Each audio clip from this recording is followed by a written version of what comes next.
Cette semaine, à info.tvc, la MRC de la Matapédia fait un bilan positif de ses actions interculturelles des dernières années et annonce ses nouvelles activités. Le Centre de femmes de la vallée de la Matapédia ramène pour une deuxième édition le show de l'Arc-en-Ciel. La metteur en scène Isabelle Carignan offre un nouveau projet en collaboration avec le cinéma Figaro. Si vous voulez répandre la joie pour Noël, c'est le moment d'écrire des vœux de fête pour les personnes aînées de la Matapédia. Les élèves de l'école de Lac-aux-Saumons préparent actuellement un spectacle de Noël. Et dans le cadre de la chronique Bac pour le futur, on vous explique la circulaire de l'économie circulaire. Bonne émission!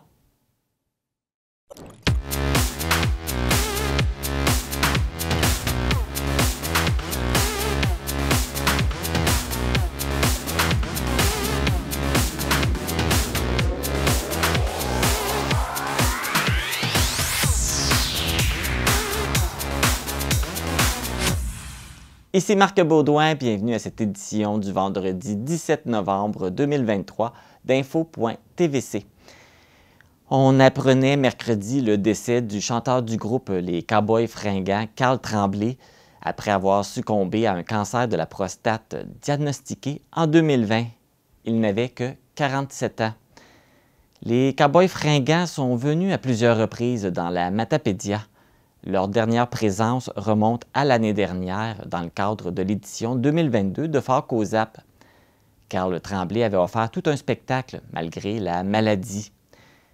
Toutes nos condoléances à la famille et aux membres du groupe Les Cowboys Fringants. C'est aussi tout le Québec qui est en deuil de la perte d'un de ses plus grands artistes. Passons maintenant aux actualités matapédiennes. Voici vos actualités matapédiennes du 17 novembre 2023. Nathalie Savoie, propriétaire de la résidence chez Nat à Sébec, a annoncé la fermeture de la résidence après 16 ans de loyaux services auprès de la clientèle aînée. Par le fait même, le bâtiment est mis en vente. L'édifice qui servait de résidence contient 18 chambres, 19 salles de bain et une cuisine équipée pour être convertie en restaurant ou en auberge. Toutes propositions d'affaires peuvent être faites directement à Nathalie Savoie. Toujours à Sébec, à la fin du mois d'octobre, Louise Pinault, la propriétaire de la quincaillerie Clérobec en affaires sous la bannière Home Hardware, a aussi annoncé la fermeture du commerce après 46 ans de service. Les articles en magasin sont actuellement en rabais pour liquider l'inventaire pour la fermeture officielle le 31 décembre. Le service prend fin en raison du départ à la retraite de la propriétaire et par le fait que personne n'a pris le relais pour gérer l'entreprise. Dès la semaine prochaine, à compter du lundi 20 novembre, le ministère des Transports et de la Mobilité durable entreprendra des travaux de forage sur le pont de la décharge du lac Pitre de la route Saint-Edmond à Lac-aux-Saumons. Durant la période des travaux, la circulation s'effectuera en alternance du lundi au vendredi de 6h30 à 18h30. Les travaux devraient être complétés le vendredi 24 novembre. Soyez prudents dans vos déplacements. C'est maintenant officiel, il n'y aura pas d'installation de chaises d'hémodialyse dans les hôpitaux d'Amqui et de Matane. Le ministre de la Santé et des Services sociaux, Christian Dubé, a fait part de cette réponse dans une missive envoyée au député de Matane-Matapédia, Pascal Bérubé. Le ministre Dubé a justifié cette décision dans l'objectif de prioriser le traitement pour la suppléance rénale par la dialyse à domicile avec ou sans assistance. Il a aussi mentionné que le CIS du Bas-Saint-Laurent travaille actuellement sur un déploiement plus dynamique de l'hémodialyse à domicile. Les dialysés de la Matapédia devront continuer de se déplacer à Rimouski ou à Sainte-Anne-des-Monts pour obtenir des services. Rappelons que depuis que Rivière-du-Loup et Sainte-Anne-des-Monts avaient obtenu et bonifié leurs services d'hémodialyse, le député Pascal Bérubé avait entrepris des démarches pour convaincre le ministère de la Santé et des Services sociaux d'implanter des chaises dans les hôpitaux de son territoire.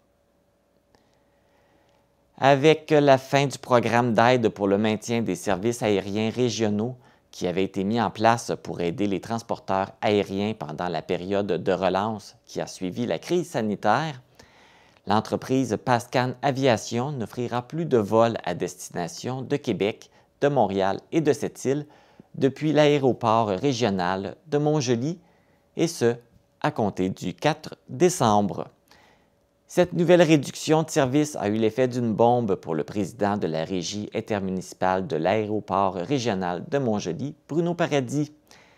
Celui-ci demande une intervention immédiate du gouvernement du Québec afin d'éviter un bris de service dans l'attente qu'une solution pérenne soit mise en place. Dans le cadre de la campagne Ago on lit, la démarche Cosmos La Matapédia lance la première édition de ce concours local pour favoriser le plaisir de lire chez les adolescents et les jeunes adultes de la vallée de la Matapédia. Pour participer, les Matapédiens âgés de 12 à 30 ans sont invités à compléter le quiz ludique disponible sur le site web agol.com/quiz, ce qui leur permettra de découvrir quel type de lecteurs ils sont. Par la suite, ils doivent remplir le formulaire qu'on retrouve sur la page Facebook et sur le site web de Cosmos La Matapédia. Un tirage de 4 ensembles cadeaux d'une valeur de plus de 50 $ chacun sera effectué parmi tous les participants. Vous êtes invités à participer en grand nombre. Une nouvelle directrice du service d'évaluation foncière de la MRC de la Matapédia a été nommée récemment. Il s'agit de Christiane Beaulieu.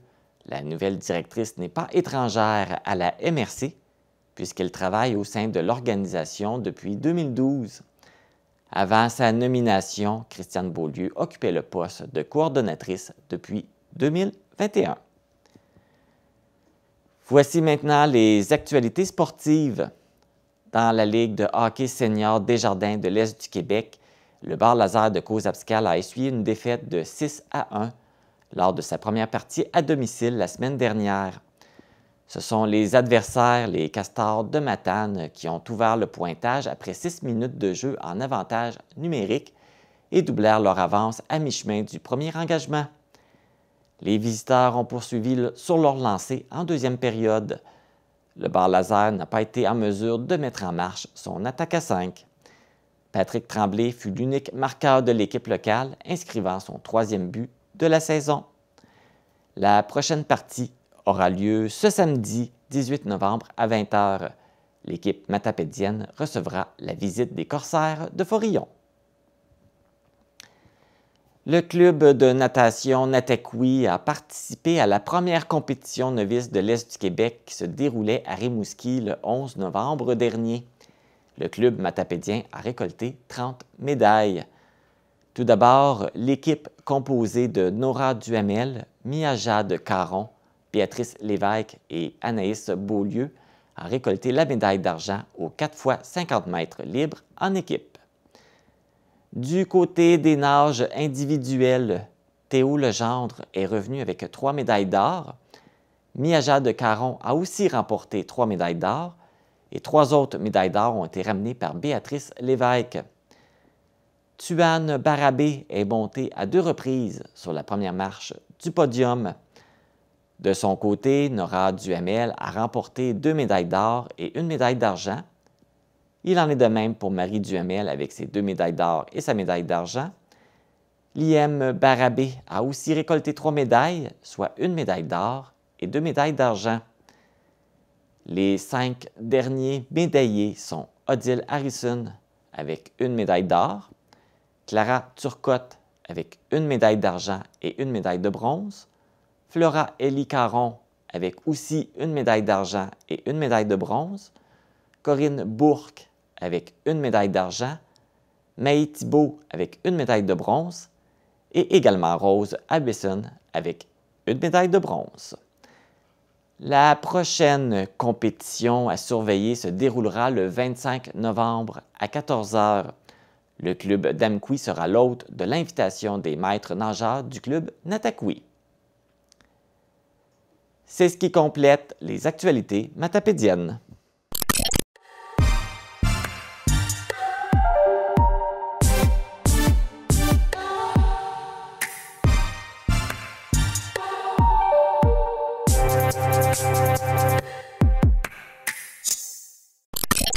Du 6 au 12 novembre dernier avait lieu la Semaine québécoise des rencontres interculturelles.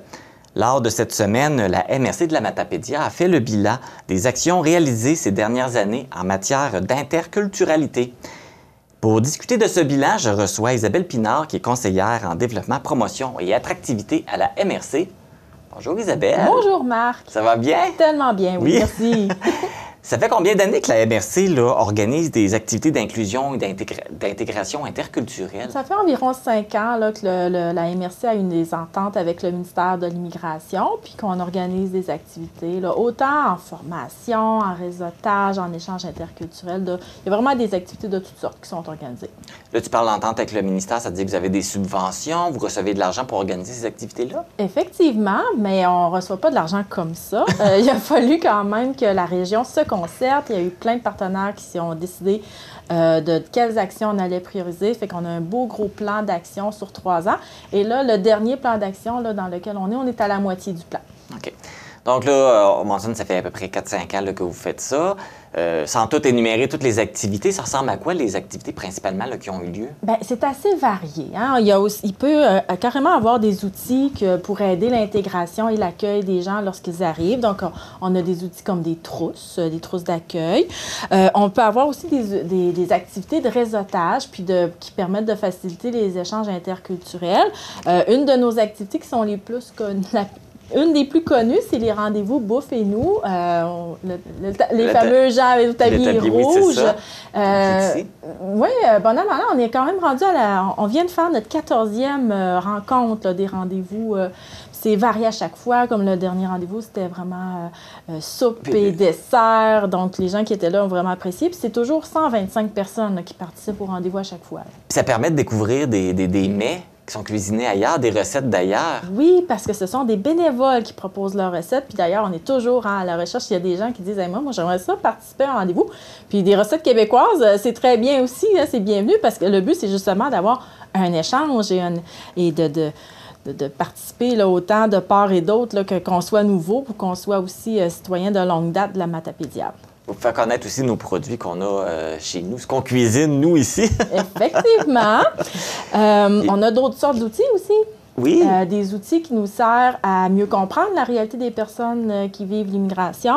Un de nos principaux outils, c'est la bande dessinée qu'on a produite avec l'illustrateur, le BDiste Nick Michaud, qui est originaire de Saint-Zénon-du-Lac-Amqui. Donc, Nick nous avait aidé à faire la bande dessinée Émigre Réalité. Cette bande dessinée-là, elle est disponible en ligne sur le site de la matapédia.ca. Puis, les balados « Je migre en région », qui avait été produit avec la TVC de la Matapédia. On a même 2 saisons du balado « Je migre ». Donc, ce sont des beaux outils disponibles à toute la population pour nous aider à mieux comprendre le parcours. Mais en plus des activités, il y a quand même des programmes aussi qui sont mis en place. Il y a des programmes, puis il y a des actions aussi qu'on fait, entre autres, auprès de certaines populations. Je pense à nos jeunes, par exemple, dans les écoles. On avait eu la chance d'accueillir Madame Cassandre Vien, qui est une jeune autrice originaire d'Amqui, qui a écrit le livre « Deux mondes qui s'entremêlent ». Donc, on avait offert l'opportunité aux écoles de la Matapédia de la recevoir pour avoir une discussion avec elle. Elle avait fait une lecture avec les jeunes de son livre. On a aussi reçu par exemple, le documentariste et cinématographe Paul Tom, qui était venu nous présenter Bagages. Par la suite, il est venu voir, on a vu Seul avec lui. Il venait nous commenter son travail. Donc, ce sont toutes des activités là, qui souvent offertes gratuitement aussi à la population, là, qui nous permettent là, de mieux comprendre puis d'échanger. Et puis, on voit aussi qu'il y a des objets promotionnels qui sont distribués aussi pour sensibiliser justement aux différences interculturelles. Oui, effectivement. Des fois, c'est pas nécessairement nous qui produisons les outils, mais on récupère aussi ce qui est déjà fait, entre autres avec, par exemple, des crayons de couleur. Tu sais, des fois, on peut juste, on peut se demander comment on peut parler de la diversité ou l'inclure, la diversité. Donc, oui. Donc, ça, c'est un étui. Voir la petite aiguille. Oh, oui. On le voit d'un côté. Oui. Donc, le monde est plus joli, en couleur, avec différentes teintes de peau. Puis je pense que à l'intérieur, c'est ça? Hein? Oui, donc... les couleurs, c'est des teintes de peau. C'est ça. Tous les jeunes des services de garde de la région ont reçu l'étui. Les responsables des services de garde ont reçu la boîte de crayons. Donc, les jeunes, dans leur service, vont pouvoir utiliser les crayons. C'est ça aussi, hein, parler de la diversité, c'est d'y avoir accès. Donc, des fois, juste d'avoir des jouets qui représentent la diversité, ne serait-ce que des crayons couleur peau, hein, qui représentent l'entièreté des teintes de peau. Ça peut être une belle façon, justement, là, de parler de la diversité. Ah, bien, c'est des beaux objets. C'est vraiment intéressant qu'on ait ça. Est-ce que c'est beaucoup mis en place? Est-ce qu'il y a de plus en plus de personnes qui viennent de milieux culturels différents depuis quelques années? Bien, ce qu'on remarque, c'est que depuis 2-3 années, il y a il y a de plus en plus d'entreprises qui vont envisager le recrutement international comme une voie de pallier au manque de main-d'œuvre dans la région. Okay. Donc, c'est difficile d'avoir les chiffres exacts. Il n'y a pas de statistiques officielles non plus qui sont fournies par l'Institut de la statistique, mais on sait, pour avoir des contacts là, avec les employeurs, qu'il y a une progression. Dans les dernières années, il y a de plus en plus d'entreprises là, qui recrutent. Et puis, je mène toutes ces activités-là, ça les aide aussi dans leur intégration, puis de rester aussi, parce que c'est pas juste des attirer, mais c'est de les conserver après ça. Hein? Bien, l'objectif, effectivement, c'est de faciliter l'accueil des gens qui arrivent, hein, autant pour les gens qui habitent déjà dans la Matapédia. L'échange, il faut que ça se fasse bien, ça se fait des deux côtés aussi. C'est aux gens aussi qui arrivent qu'ils ont à s'intégrer, donc ils ont à comprendre aussi comment on fonctionne dans notre société, tout le code culturel. Donc, je vous dirais que ça va des deux côtés. Il faut que la personne qui arrive soit ouverte à recevoir l'information aussi de comment ça se passe chez nous pour qu'elle puisse faire partie du chez nous.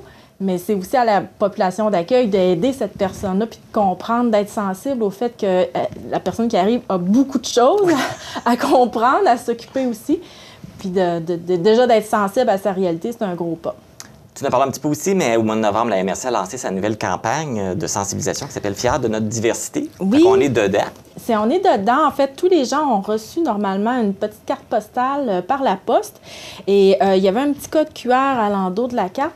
Ça fait référence à un quiz qui se trouve sur le site de la matapédia.ca. Donc, vous pouvez aller tester votre intuition, vos connaissances. La campagne visait surtout à nous sensibiliser sur le racisme, la discrimination. Donc, c'est important aussi d'en prendre conscience. On a tous des préjugés, c'est normal, mais il faut aller au-delà aussi de nos préjugés. Et ça se poursuit. Il y a des activités qui s'en viennent dès la semaine prochaine. Dès la semaine prochaine, on n'arrête pas. Il y a entre autres une formation qui va être offerte pour la mobilisation et la gestion d'une équipe de travail diversifiée culturellement. Donc, tout organisme, entreprise, employeur qui aimerait en savoir un peu plus. Et on a aussi des ateliers qui vont être offerts. J'adore le titre de l'atelier. Je vais prendre le temps de le lire comme il faut. C'est la place des aînés dans différentes cultures et à travers le temps. Oh. Ça va être offert, entre autres, à nos amis des 50 ans et plus. On a 5 ateliers qui vont se faire. Un à Sébec, Causapiscal, Saint-Damas, le Château Bellevue et le Manoir des Pignons à Amkoui. Donc, c'est des beaux moments en perspective. Là, on a hâte que ça se passe. Ça va être quand ces dates-là? Pour ce qui est de Sébec, ça va être le 21 novembre. Causapiscal, le 22 novembre. Saint-Damas, le 22 novembre aussi. Le Château Bellevue et le Manoir de Pignon, le 23 novembre. Si vous voulez avoir plus d'informations, toutes les activités sont créées en événements sur la page Facebook de la MRC de la Matapédia. Parfait. Isabelle Pinard, merci beaucoup. Bien, merci beaucoup, Marc. Merci pour l'invitation. Bien oui, puis merci de faire tout ça pour justement les personnes qui veulent s'intégrer. Puis c'est pas toujours évident hein, quand on vient d'ailleurs. C'est pas toujours évident, puis je tiens à dire, Marc, que c'est pas que moi. Il y a toute une belle gang derrière tout ça. Moi, je suis la fière représentante aujourd'hui, mais il y a beaucoup de bénévoles, il y a d'autres ressources aussi dans la région qui font un gros travail, fait que ça vaut la peine de les remercier aussi. Oui, tout à fait. On le dit un gros merci. Pour connaître toutes les activités à venir, vous pouvez consulter le site Internet de la MRC de la Matapédia à mrcmatapédia.qc.ca ou par l'entremise de la page Facebook MRC de la Matapédia. Dans le cadre des 12 jours d'action contre les violences faites aux femmes, le Centre de femmes de la vallée de la Matapédia ramène le spectacle Arc-en-ciel. Pour tout connaître de cet événement, je reçois Alicia Langlois, qui est animatrice et porte-parole du Centre de femmes. Bonjour Alicia. Bonjour. Ça va bien? Ça va bien, merci vous. Tout d'abord, avant de commencer, est-ce qu'on peut expliquer qu'est-ce que c'est que les 12 jours d'action contre les violences faites aux femmes? Bien, en fait, dans le fond, c'est 12 jours qui vont mener au 6 décembre, qui est l'événement de la Polytechnique qui s'est passé à Montréal. C'est 12 jours où est-ce qu'on prend le temps de penser à toutes ces personnes qui ont perdu la vie ou autres dans des situations de violence. Donc, justement, pour souligner ces 12 jours d'action, vous ramenez le spectacle Arc-en-Ciel qui avait pris pause en raison de la pandémie, j'imagine. Oui, oui, exactement. Pourquoi ramener le spectacle Arc-en-Ciel plutôt qu'une autre activité? Bien, dans le fond, c'est une résidente de la Matapédia qui a approché le centre de femmes, Mme Dufault. C'était elle qui était l'investigatrice de la première édition, puis elle a approché le centre de femmes pour faire avec nous la deuxième édition. Et c'est quoi l'objectif de ce spectacle? Bien, tout d'abord, c'est de faire une belle soirée avec de la musique, mais aussi, on y va avec une approche d'information, de mise en garde, si on peut dire, là, de ce qu'est la violence, parce que ça a plusieurs aspects. Et oui, parce que là, il faut mentionner qu'il y a une hausse des demandes aussi. Exactement, dans le fond, malheureusement, la maison de femmes, le centre de femmes de la vallée de la Matapédia a vraiment une très forte demande. Cette année, c'est une année record au niveau des demandes d'aide d'urgence dans la vallée. OK. Donc, à quoi ça va ressembler justement l'édition 2023 du spectacle Arc-en-Ciel? Ça va ressembler à plein d'artistes régionaux qui se sont mis ensemble pour faire un spectacle vraiment, vraiment agréable et magnifique en fait de style de chanson. Puis aussi, moi j'apporte beaucoup d'informations sur ce qu'est la violence, sur les avancées que nous avons au Québec et aussi tous les services qui sont offerts dans la vallée. Donc, c'est surtout principalement un spectacle de chant, ce que je comprends bien. Oui, exactement, okay. C'est ça. Donc, il y a plusieurs personnes qui vont participer à ce spectacle-là? Oui, il y a une dizaine d'artistes en plus du band qui va faire partie du spectacle. Et qui est à la réalisation du spectacle? C'est M. Éric Lab, qui est notre chef d'orchestre. Puis, c'est son band là, qui va nous accompagner tout au long de la soirée. Et quand va avoir lieu et où le spectacle?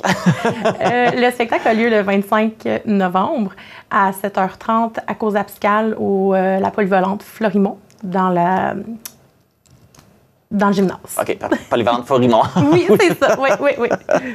Est-ce qu'il y a des frais pour assister? Est-ce qu'il faut acheter des billets? Oui, les billets sont au coût de 20 Tout l'argent qu'on va prendre de ces billets-là vont être remis au fonds d'urgence pour le centre de femmes. Ça va être utilisé par le service pour aider les femmes qui sont en besoin. Exactement. J'imagine que les places sont limitées, il y a tant de billets? Oui, on parle à peu près de 250 billets là, dans ces eaux-là. Ouais. OK. Et à quel endroit on peut se procurer les billets? Bien, il y a premièrement au centre de femmes. Vous pouvez communiquer directement avec le centre de femmes. Sinon, vous pouvez aller au dépanneur de l'Ami du Haut à Amqui. Aussi, le dépanneur à Cause Abscale, le Shell. Et André... Voyons. L'optométriste Manon Bastien, puis c'est à Causap, c'est un ultramar. Est-ce que vous avez des commanditaires ou des partenaires là, dans l'organisation de cet événement-là? Oui, on tient à remercier la Caisse des Jardins de la Matapédia, Christina Michaud, qui est députée au fédéral, ainsi que le Comité des loisirs de Sainte-Florence et les déneigements toitures de la Gaspésie pour leur soutien. Parfait. Alicia Langlois, merci beaucoup d'être venue nous parler de ce bel événement. Oui, ça fait plaisir. Et on encourage les gens là, à se procurer leurs billets et à assister à ce beau spectacle en sachant que c'est pour une belle cause en même temps. Exactement. Merci. Si vous voulez assister au spectacle Arc-en-Ciel organisé par le Centre de femmes de la vallée de la Matapédia, vous pouvez vous procurer les billets auprès de l'organisme ou différents endroits qu'on a mentionnés. Vous pouvez contacter l'organisme pour plus d'informations au 418-629-3496. Pour nous joindre, composez le 418-629-4503 ou écrivez-nous à journaliste@tvcmatapedia.com. Restez à l'affût de toutes nos activités en nous suivant sur Facebook. Vous pouvez également regarder nos émissions en vous abonnant à notre chaîne YouTube. Après la pièce de théâtre La Serre Concorde, la metteur en scène Isabelle Carignan nous offre un nouveau projet en partenariat avec le Cinéma Figaro. Parle-moi, lecture théâtrale. Je vais la rencontrer ainsi que 3 participants au projet, Mélissa Galland, Francesco Barletta et Art Adèle. Donc, je suis en compagnie de Art, Isabelle, Francesco et Mélissa. Bonjour à vous quatre. Bonjour. Donc, tout d'abord, Isabelle, tu nous proposes un nouveau projet artistique. De quoi s'agit-il? Oui, en fait, ce sera une lecture théâtrale qui aura lieu ici au cinéma Figaro d'Amqui. Avec des gens de différentes origines qui habitent ici dans la Matapédia. Pour faire découvrir un peu les différents accents de langue, dans le fond, qu'on peut retrouver? Bien, en fait, pas pour faire découvrir. Je te dirais qu'initialement, ce qui m'a inspiré dans ce projet-là, c'était en effet la sonorité des langues étrangères. J'ai toujours trouvé ça très beau, très poétique, et puis j'avais envie de créer quelque chose à partir de ça. Et donc, j'ai trouvé des gens, et là, je les ai rencontrés. Et là, plus j'avançais dans le projet, plus j'avais envie d'écrire sur ce qui nous unit à la base, à la source, les êtres humains, disons. Au-delà de la langue, au-delà du pays d'origine, ce qui fait qu'on est là. En fait, oui, mais c'est exact, c'est ça. Fait que c'est un texte poétique qui, en effet, va donner la parole à ces gens-là, à la fois en français, mais aussi parfois dans leur langue, où là, on aura du sous-titrage pour se promener comme ça entre les différentes langues. Et justement, vous trois, quelle est la raison qui a fait que vous avez embarqué dans ce projet-là? Ben, moi, je trouve que c'est bien d'impliquer la communauté. Souvent, les personnes qui arrivent de l'étranger, chacune cherche sa façon de s'impliquer dans le milieu. Puis, à travers de la MRC, puis les réseaux, j'ai appris de l'initiative, puis la recherche des volontaires. C'est une bonne occasion de faire découvrir une autre langue, une autre réalité. Puis juste comme Isabelle l'a mentionné, qu'on est juste toutes des personnes, peu importe d'où on vient, puis on cherche toutes la même chose, alors soit ici, soit à l'extérieur. Alors j'ai trouvé que c'était un beau projet, puis j'ai voulu participer. Et vous? Moi, parce que Isabelle est une artiste incroyable, déjà. Et donc, j'ai toute confiance en ses projets. Et je trouve que c'est important de soutenir la diversité culturelle. Donc, je suis contente de m'impliquer dans ce sens-là. Puis, je voudrais juste rajouter, c'est intéressant parce que Mélissa, qui est québécoise, en fait, mais parle le japonais. Alors là, je trouvais ça merveilleux, justement, qu'elle maîtrise une autre langue, qu'elle n'a jamais la chance de parler ici, en fait, là, très, très rarement. Évidemment. Donc, c'est super intéressant aussi, justement, qu'elle, qui est québécoise, arrive ici et en plus parle une autre langue que le français. Connaît d'autres cultures. Oui, exact. Et toi, Francisco? Et moi, ben, c'est pas la première fois. En fait, ils m'avaient déjà demandé de faire une lecture d'une poésie en italien à Rimouski. Quand j'étais à Rimouski, c'était arrivé au conservatoire. Donc, je considère que c'est vraiment important qu'on parle dans une langue qui n'est pas le français. Et je trouve ça beau qu'on se sent interpellé au-delà de la signification des mots, aussi pour la sonorité, que c'est quelque chose qui est beau, qui va au-delà des différences culturelles, ethniques. Donc, je trouve que c'est un beau projet. Puis, surtout ici dans la vallée, où, disons, il y a très peu d'étrangers. De façon majoritaire, c'est le français qui est parlé. Donc, je trouve que ça donne un peu comme un petit goût de sel pour la vallée de la Matapédia, puis qu'on peut aussi avoir des activités culturelles très intéressantes. Mais là, est-ce que les lectures se font juste en français ou elles vont se faire aussi dans d'autres langues? En fait, le texte a été écrit en français, mais avec par moments d'autres langues qui viennent s'intégrer, mais une phrase à la fois. Donc, on comprend, les gens, juste avec l'oreille, comprennent le sens du texte, qui est poétique. Ce n'est pas une histoire avec un début, une fin. C'est vraiment, on se promène à travers les images, à travers les mots. Par moment, on va changer de langue avec, comme je dis, le sous-titre qui va pouvoir apparaître à l'écran juste pour qu'on suive. Et on retourne au français. Et aussi, dans le texte, j'ai intégré quelques petits bouts de poèmes dans chacune de leurs langues, pour que là, on les laisse parler, même si j'avais pas envie de tout traduire, j'avais pas envie que l'esprit intellectuel embarque. Là, je voulais juste laisser justement l'esprit plus artistique, plus créatif, se laisser bercer par les mots, avec une petite citation de l'auteur du poème, et puis on enchaîne comme ça. Est-ce que là, ça va avoir lieu au cinéma? Fait que les écrans vont servir. Oui, exactement. Puis c'est ça qui est bien, c'est qu'à la fois, il y a leur voix, donc les gens seront sur scène avec un lutrin, leur petite feuille pour lire le texte. Et derrière, là, il y a une ambiance d'images, de sons qui nous fait voyager à travers le texte. Et puis là, vous avez commencé les répétitions. Comment ça se passe? Ça se passe bien. Ça se passe bien. On s'ajuste. Les premières étaient plus justement là, d'avoir un rythme, une cadence, de bien comprendre parce qu'on change d'une personne à l'autre constamment. Alors d'être sûr qu'on suit bien les textes. Mais sinon, je trouve en général ça se passe bien. Puis on belle ambiance. Puis nous, on profite à chaque répétition des autres langues. Alors c'est magnifique. Et vous, comment ça se passe pour vous? Bien, à la base, on n'est pas des comédiens, donc c'est vrai qu'il faut quand même se concentrer, apprendre à porter sa voix, puis la diction et tout ça, mais ça va. C'est un bel apprentissage que vous faites, là. C'est ça. On est très, très bien dirigés, donc ça se passe bien, puis on a du plaisir à le faire.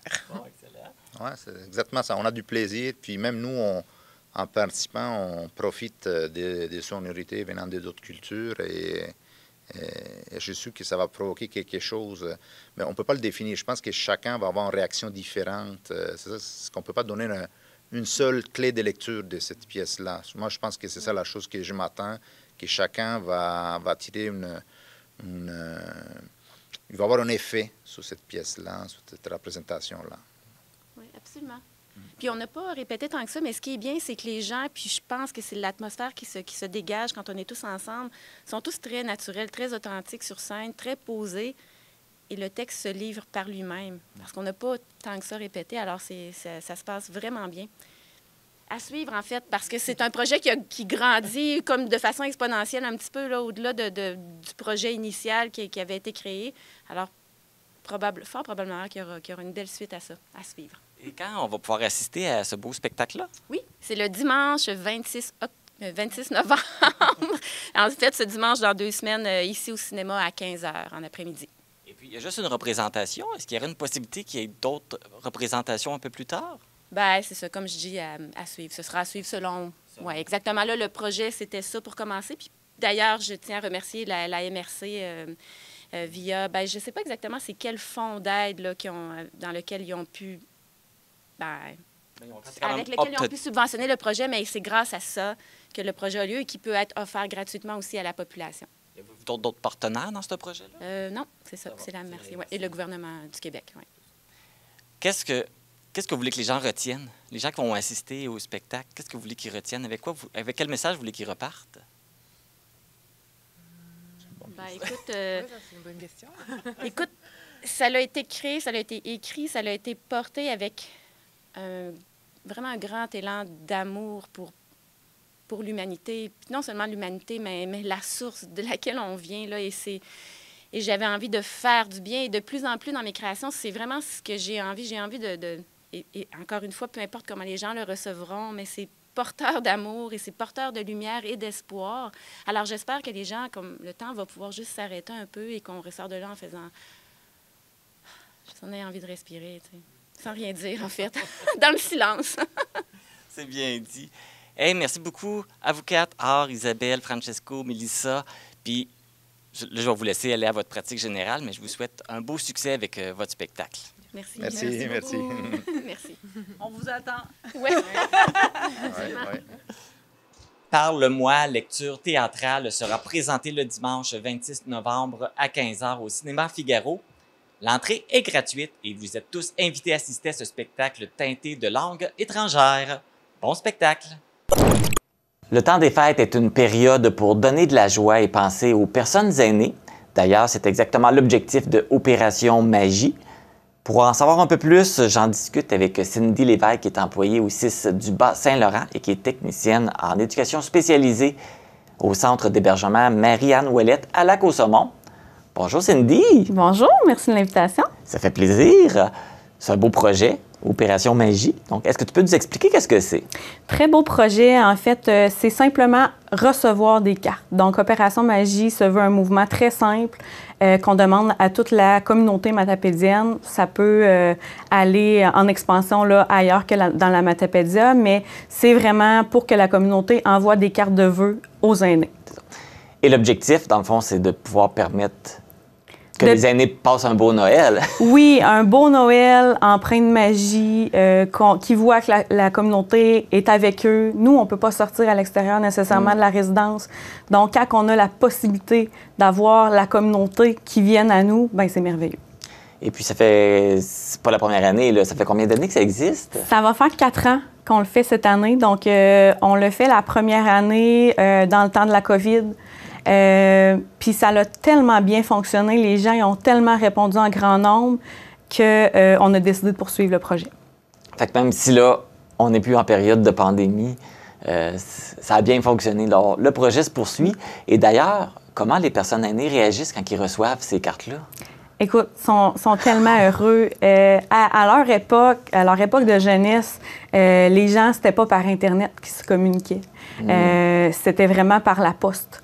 Donc, de faire comme si nous, on est des facteurs, on se déguise en lutin, on va leur distribuer des cartes de vœux de Noël de des gens qui n'ont aucune idée c'est qui pour la plupart, mais ils ont quand même un élément de chaleur. T'sais. Ils voient qu'ils sont importants pour la société, puis de recevoir des vœux. Qui n'est pas content de recevoir des vœux à Noël? Hein? Écoute, même aujourd'hui, même si tout marche par Internet, quand on reçoit une carte par la poste, on est comme tout énervé. Oui, c'est pas pareil. Ça fait changement des factures. Oui!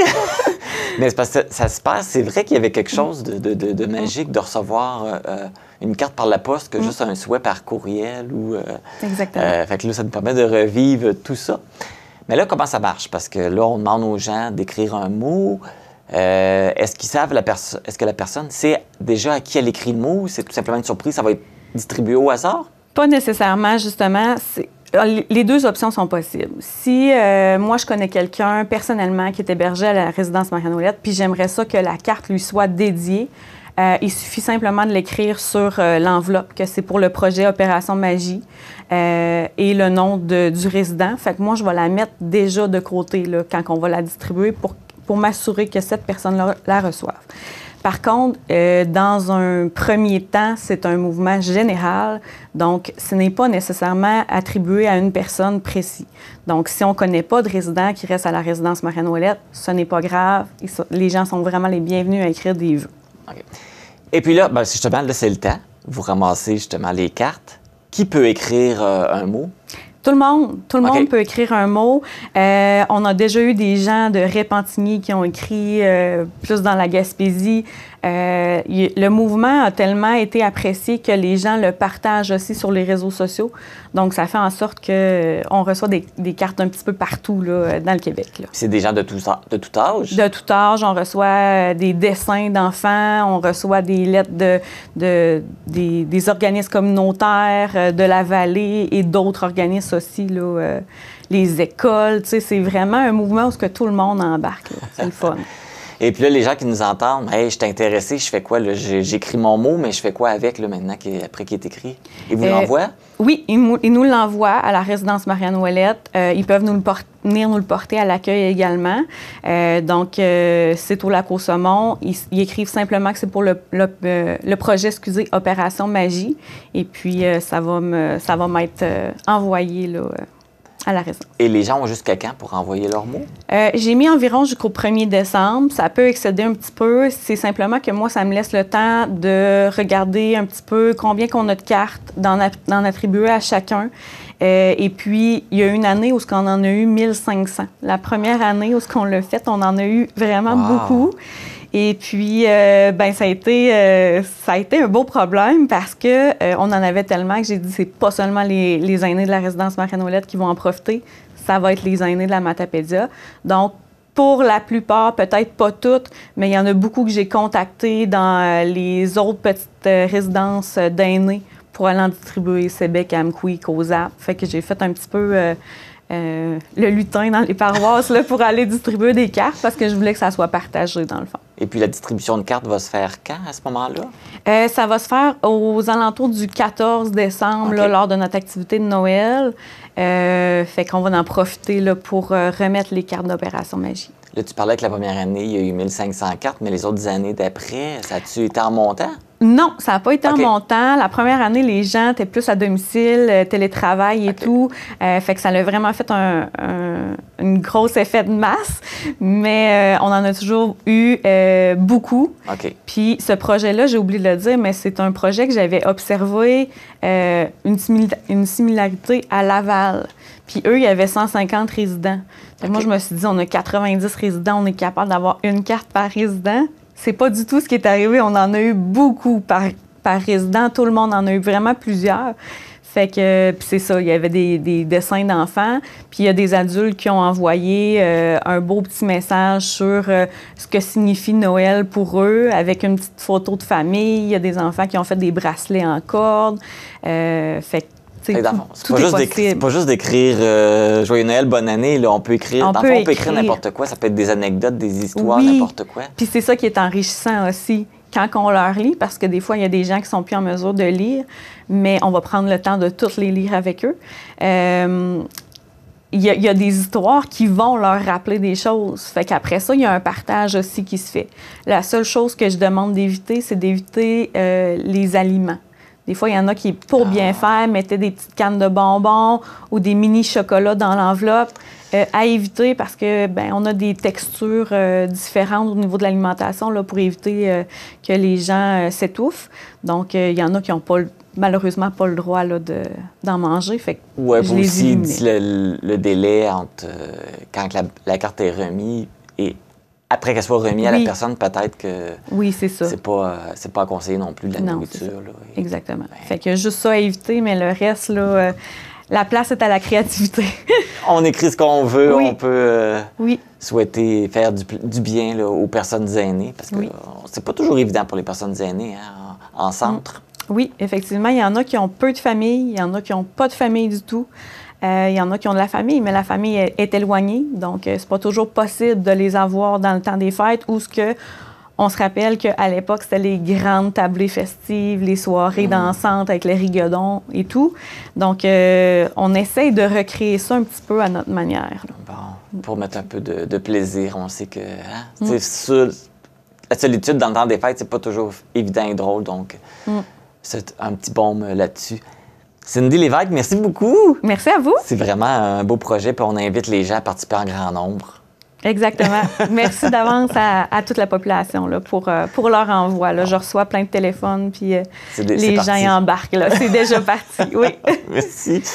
Donc, si vous voulez faire parvenir des vœux à une personne aînée, vous avez jusqu'au 1er décembre et vous le faites parvenir votre petit mot au centre d'hébergement Marianne Ouellette, situé au 6 rue Turbide à Lac-aux-Saumons. Et si vous voulez avoir plus d'informations, vous pouvez contacter Cindy au 418-778-5816, le poste 25010.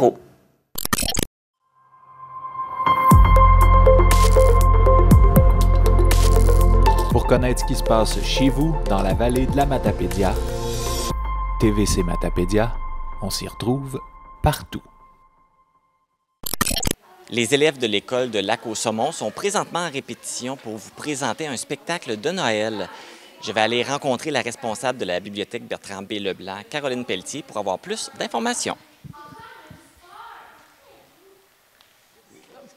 Bonjour Caroline. Bonjour. Vous êtes en train de préparer un beau spectacle de Noël, puis pour l'occasion, on s'est déguisés. C'était nécessaire. Il faut montrer que ça va être le fun, puis ça va être coloré. Alors, à quoi on peut s'attendre comme spectacle de Noël?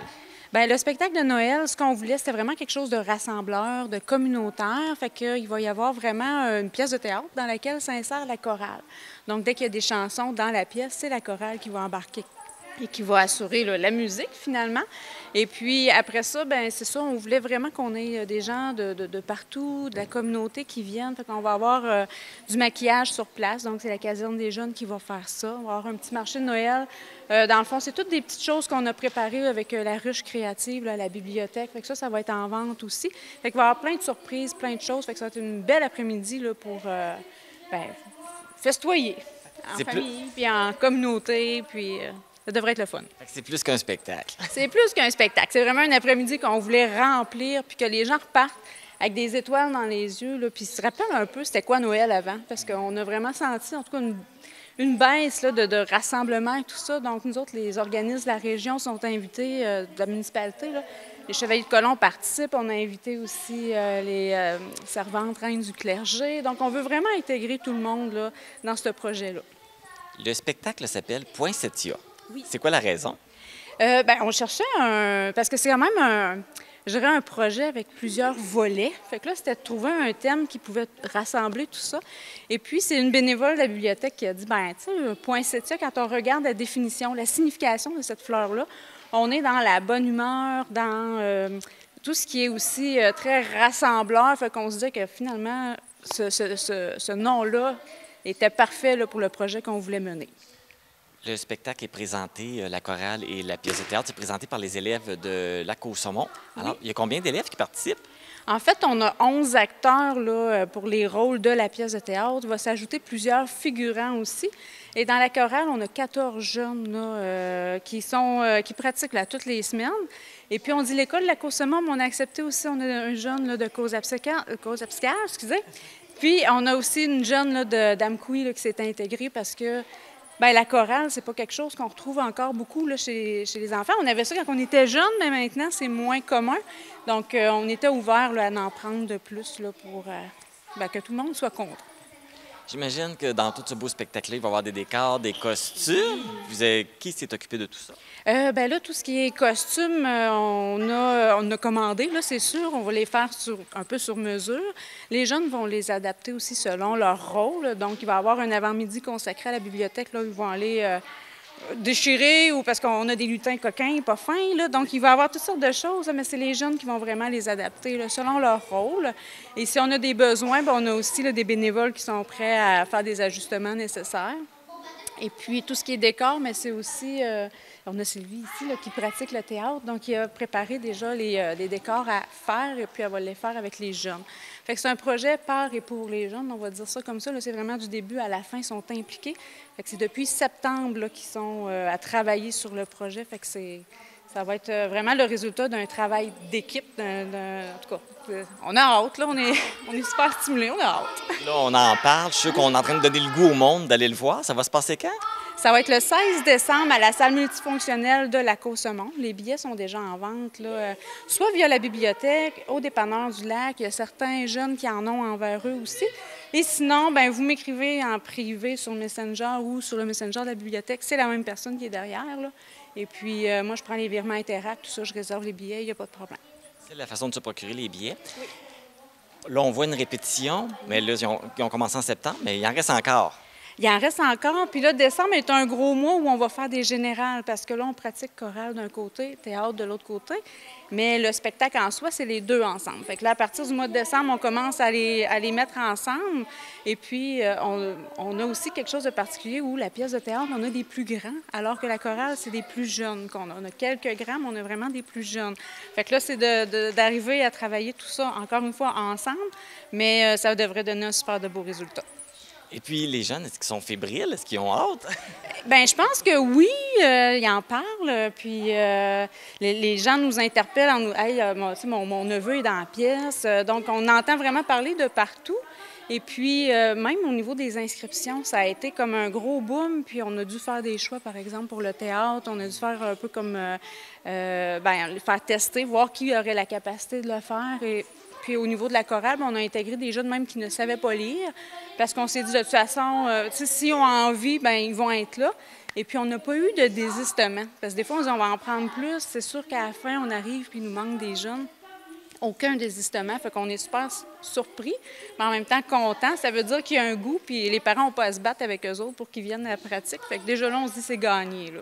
Est-ce que vous avez des partenaires pour la réalisation de ce projet-là? Oui, en fait, c'est commencé avec une petite idée de chorale, tout simplement. Puis finalement, ça s'est amplifié. Et puis, on a fait une demande à la MRC de la Matapédia pour le Fonds de soutien aux initiatives culturelles et patrimoniales. Fait qu'on est allé chercher un 3 800 $ là pour des honoraires de professionnels, les décors, les costumes. Puis on a cogné à des portes aussi pour voir qui voudrait s'associer au projet. On l'a présenté, donc on a les Chevaliers de Colomb. On a, là, présentement, on a aussi les autobus Bouchard et Fil qui voulaient nous donner des sous là, pour le projet.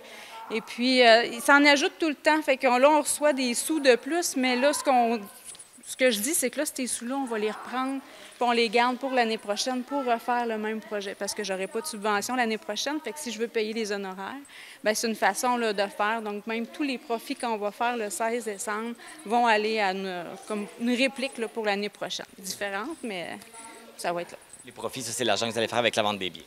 Avec la vente des billets, avec le petit marché de Noël, avec si les gens veulent donner des contributions volontaires sur place aussi.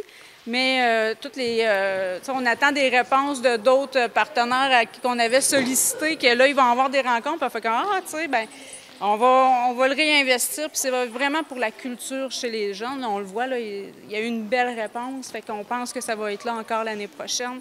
Puis si on le fait pas, qui va le faire? Bien, c'est ça. Fait que la bibliothèque va reprendre l'idée, puis on verra qui s'associe à ce moment-là pour mener le projet. Caroline Pelletier, responsable de la bibliothèque Bertrand P. Leblanc. Merci beaucoup. C'est une belle initiative, c'est un beau projet. Puis on va vous souhaiter une belle journée. Bien, merci à vous aussi. Le spectacle Poinsettia aura lieu le 16 décembre à la salle multifonctionnelle de Lac-aux-Saumons. C'est le moment de vous procurer des billets. Pour plus d'informations, vous pouvez contacter Caroline Pelletier à la bibliothèque Bertrand B. Leblanc, soit par son Messenger ou par courriel à l'adresse biblio.saumon@crsbp.net. Vous avez reçu cette brochure par la poste dernièrement. Alors, on vous explique en quoi ça consiste là, dans cette nouvelle capsule de la chronique Bac pour le futur.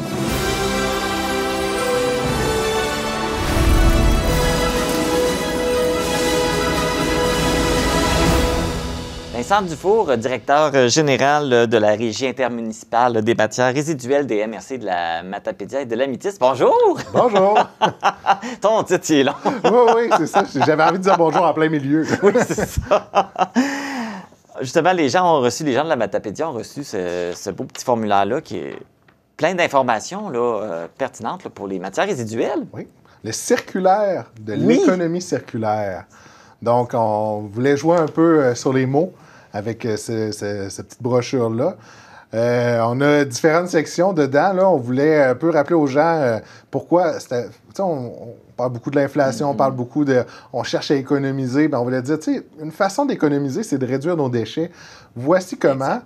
Voici également comment, en participant à cette réduction-là, en même temps, en utilisant adéquatement les bacs, les éco-centres, en plus, on contribue à l'économie, on contribue à faire tourner l'économie. Puis, également, en faisant les rappels de qu'est-ce qui peut aller dans les bacs et en donnant des outils nécessaires là, pour réduire nos déchets. Ce qui est le fun, là, tu parlais d'économie. Dans la première page, on voit là, combien ça peut coûter au niveau de la récupération, du compostage. Peux-tu nous expliquer ça un petit peu? On peut expliquer ça très rapidement. Premièrement, on va commencer par le pire prix qu'on voit ici, qui est les déchets. Okay. Les déchets, 184 $ la tonne. C'est ça que ça nous coûte, toi, moi, tout le monde qui nous écoute. Lorsqu'on envoie les matières à l'enfouissement, 184 $ la tonne. C'est le pire prix. Fait que déjà, on essaye d'éviter celui-là. Okay. Il y a plusieurs façons de l'éviter. Bien, premièrement, il y a le bac brun, qui est 20 $ par habitant. Lui, peu importe la quantité qu'on envoie, c'est 20 $ par habitant. Tu payes 20 $, je paye 20 $, mais que je mette 10 kilos, 100 kilos, 1 tonne, 10 tonnes, ça me coûte 20 $ chacun. Okay. Donc, si on veut que notre 20 $ soit rentable, on l'utilise le plus qu'on peut. Exactement.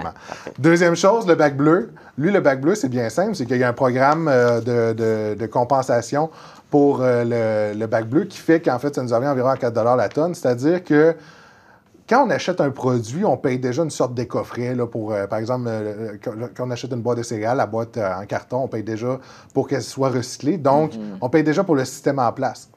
Donc, on en profite. Et justement, écoute, on passe de 184 $ la tonne à 4 $ la tonne. Une très bonne économie là, qu'on peut faire. Autre chose qu'on a, bien évidemment, rapporté à la consigne. Donc, maintenant qui est rendu depuis le 1er novembre de 10 cents, ça a été envoyé juste un peu avant le 1er novembre, mais depuis le 1er novembre, pour les canettes, sont toutes rendues à 10 cents. On en avait parlé d'ailleurs lors de notre première chronique. Exactement, exactement. Dans les éco-centres également, l'entrée est gratuite, donc on en profite. On va aller porter toutes les choses, mais de s'assurer de bien trier avant. Et finalement, le prix le plus imbattable, c'est la réduction à la source. C'est-à-dire qu'un déchet qu'on ne génère pas, on n'a pas besoin de le traiter, donc 0 $.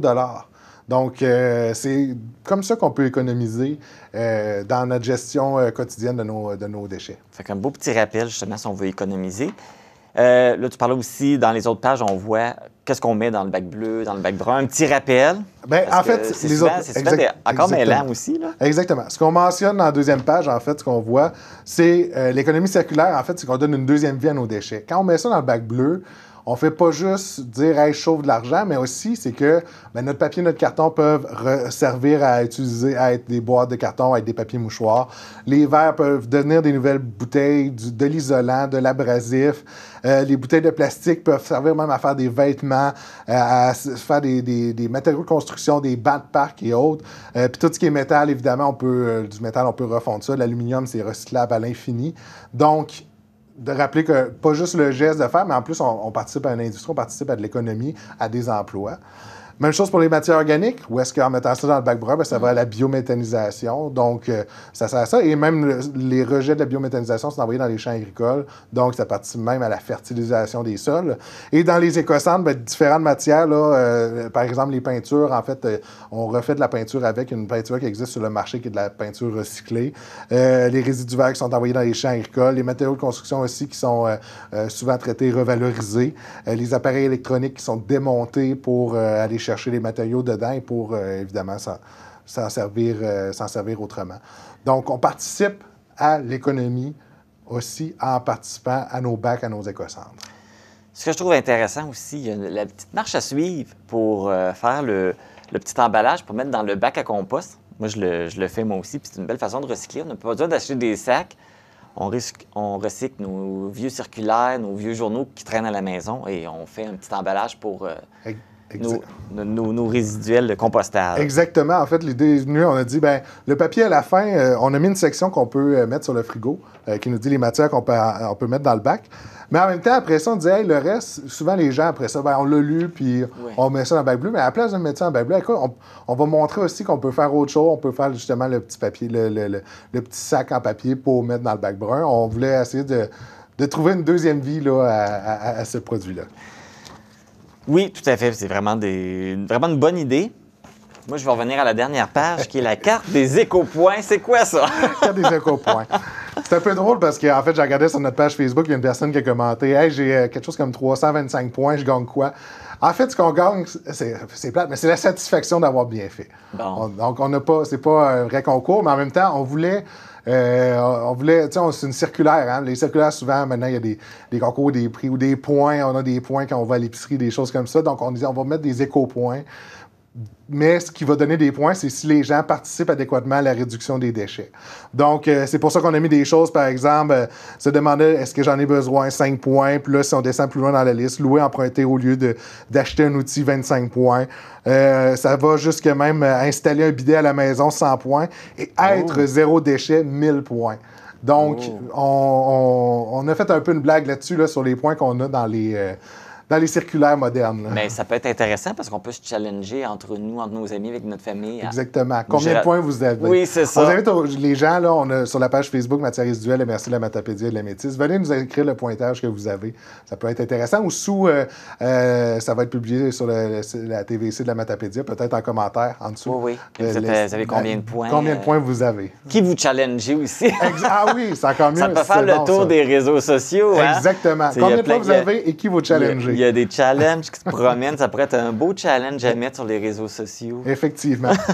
Donc, ce circulaire qui a été envoyé à tout le monde, là, c'était durant la Semaine québécoise de réduction des déchets en plus. Donc, on était dans la thématique. Fait que tout le monde l'a reçu. Fait que ressortez-le. Si vous l'avez mis dans la récupération, ressortez-le. Il y a vraiment beaucoup d'informations intéressantes. Vincent Dufault, merci beaucoup. Belle initiative, ce petit circulaire. Et on invite les gens à la conserver puis à l'utiliser à bon escient. Exactement. Merci beaucoup. Merci.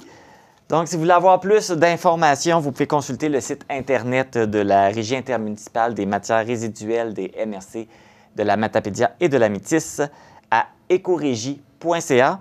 Et pour les résidents de la Matapédia, vous pouvez appeler aussi au 88 629 2053, poste 1138. Informatique Barest est responsable de l'entretien du matériel informatique de votre TVC. Informatique Barest, vente et réparation d'ordinateurs, services commerciaux et résidentiels. 418-629-INFO. C'est ce qui termine cette édition du 17 novembre d'Info.tvc. Merci d'avoir été à l'écoute. Les vêtements que je porte sont une gracieuseté de la boutique Passion Mode située à Cause-Abscale.